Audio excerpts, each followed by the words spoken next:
Hello' everyone, আশা কৰোঁ সকলো ভালে আছে। আজি মই আপোনালোকৰ আগত এটা অতি সহজতে বনাব পৰা চাহৰ লগত খোৱাৰ নাস্তা ৰেচিপি আগবঢ়াব লৈছোঁ। হয়তো বহুতে জানেই চাগে, নজনাসকলৰ বাবে আগবঢ়াইছোঁ।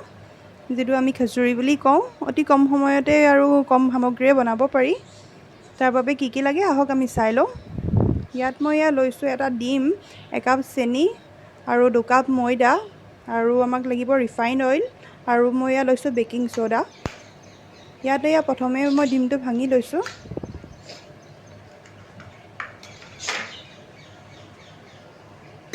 অলপ ফেটি লৈছোঁ ভালদৰে।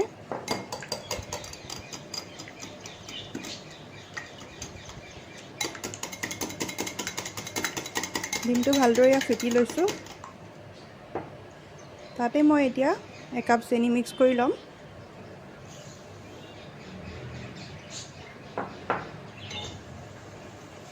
চেনিখিনি ভালদৰে মিক্স হৈ যোৱালৈকে ফেটিব লাগিব ভালদৰে।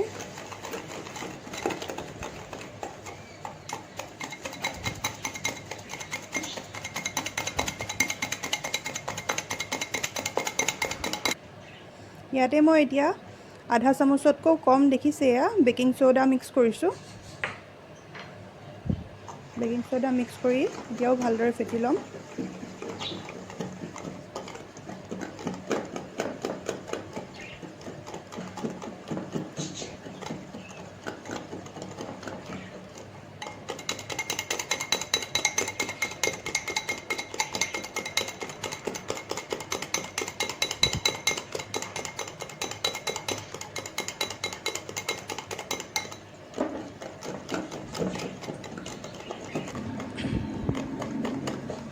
যদি আপোনালোকে অলপ সৰহকৈ বনাওঁ বুলি ভাবে, তেতিয়া 2টা কণী মিক্স কৰিলে পৰিমাণটো অলপ বঢ়াই ল'ব।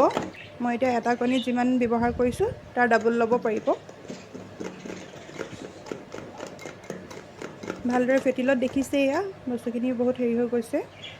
ইয়াতে মই এতিয়া ফ্লেভাৰৰ কাৰণে অকণমান কমলাৰ বাকলি ইউজ কৰিছোঁ। তেতিয়া গোন্ধটো খুবেই ভাল লাগে। কমলা বাকলি যিহেতু আমাৰ ঘৰত প্ৰায় থাকেই, সকলোৰে ঘৰত ব্যৱহাৰ কৰি চাব পাৰে এনেদৰে।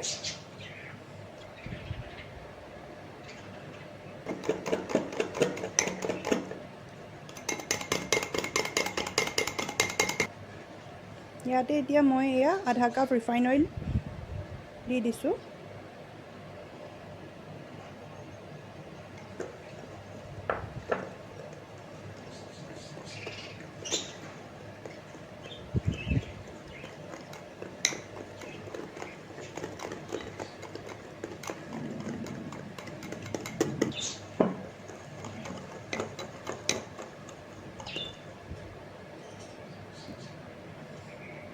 গোটেইখিনি ভালদৰে মিক্স হৈ যোৱাত ইয়াতে এতিয়া মই ময়দা মিক্স কৰিছোঁ।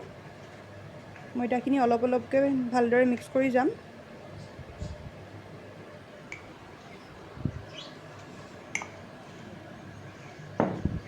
গোটেইখিনি একেলগে দিলে যিহেতু ফিটিবলৈ দিগদাৰ হৈ যায়, সেইবাবে অলপ অলপকৈ দি এনেদৰে মিক্স কৰি গৈছোঁ।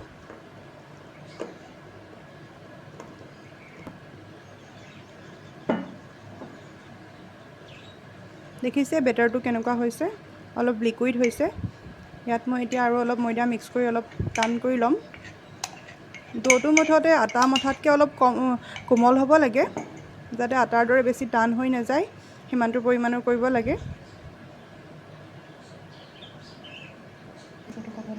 এয়া আমাৰ ডোটো এতিয়া বৰ্তমান ৰেডি হৈ গৈছে। ইয়াতে মই এতিয়া হাতত অকণমান তেল সানি লৈছোঁ। সানি এতিয়া মনৰ ইচ্ছা অনুসৰি শ্বেপ দিব পাৰে। মই যিহেতু ৰাউণ্ড শ্বেপ দি এনেদৰে ৰাউণ্ড শ্বেপ দি গৈছোঁ, আপোনালোকে চাই যাওক। মাজতে হোল এটা কৰি দিছোঁ।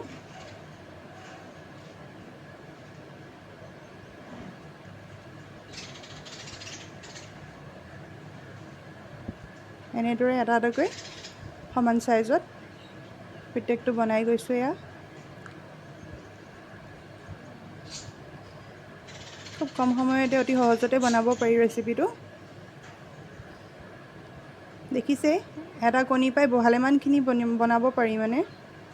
আৰু কেক খাই ভাল পোৱা সকলে ৰেচিপিটো নিশ্চয় খুব ভাল পাব। টেষ্টটো প্ৰায় কেকৰ দৰেই হয়।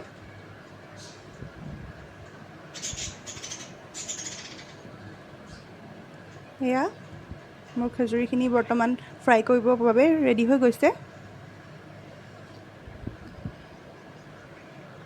ইয়াতে মই এয়া অলপ ৰিফাইণ্ড অইল দিছোঁ গৰম হ'বৰ বাবে। এটা কথা মন কৰিব, যাতে ফ্ৰাই কৰোঁতে তেলখিনি বেছি গৰম নহয়, ল' টু মিডিয়াম ফ্লেমত ফ্ৰাই কৰিব লাগে, তেতিয়া ভালদৰে ফুলে আৰু পটককৈ তলত লাগি নাযায়। নহ'লে মানে বস্তুটো বহুত খাস্তা হয়তো, তলত লাগি যোৱাৰ চান্স থাকে। সেইবাবে জুই ফ্লেমটো সদায় কমাই ল'ব ফ্ৰাই কৰোঁতে।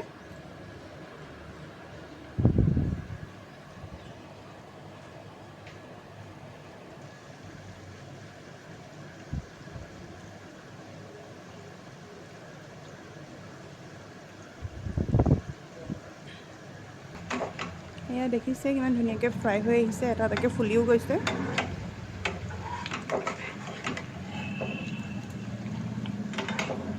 ইয়াত এটা কথা মন কৰিব, বেকিং চ'ডাটো যে দিছিলোঁ সেইটো পৰিমাণ যদি অলপ বেছি হয়, তেতিয়া বেছি ফ্ৰাই মানে বস্তুটো ভাঙি যোৱাৰ চান্স থাকে। পৰাপক্ষত সেইকাৰণে অলপ কমকৈ দিব। কম হ'লে প্ৰব্লেমটো নহয়, নহ'লে হয়তো ফাটি যায়। সেইবাবে এনেদৰে আমি গোটেইখিনি ফ্ৰাই কৰি ল'ম।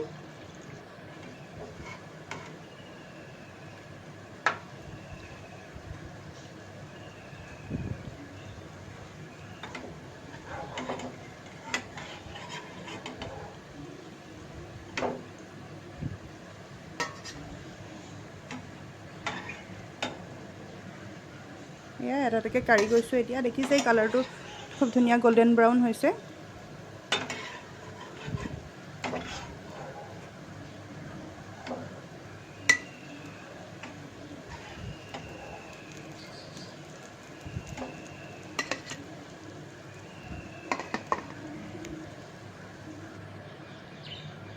এটা এটাকৈ আমি গোটেইখিনি ফ্ৰাই কৰা হৈ গ'ল বৰ্তমান, দেখিছে আপোনালোকে। আপোনালোকেও এদিন ঘৰত ট্ৰাই কৰি চাব, খুব কম সময়তে অতি সহজতে বনাব পাৰি। এয়া দেখিছে কিমান খাস্তা হৈছে, এয়া মচমচীয়াও হৈছে। এদিন ট্ৰাই কৰি চাব আৰু কেনে পালে মোক কমেণ্টত জনাব। আৰু যদি ৰেচিপিটো ভাল পালে লাইক, কমেণ্ট, শ্বেয়াৰ কৰিব নাপাহৰিব। এতিয়ালৈ আহোঁ, ধন্যবাদ।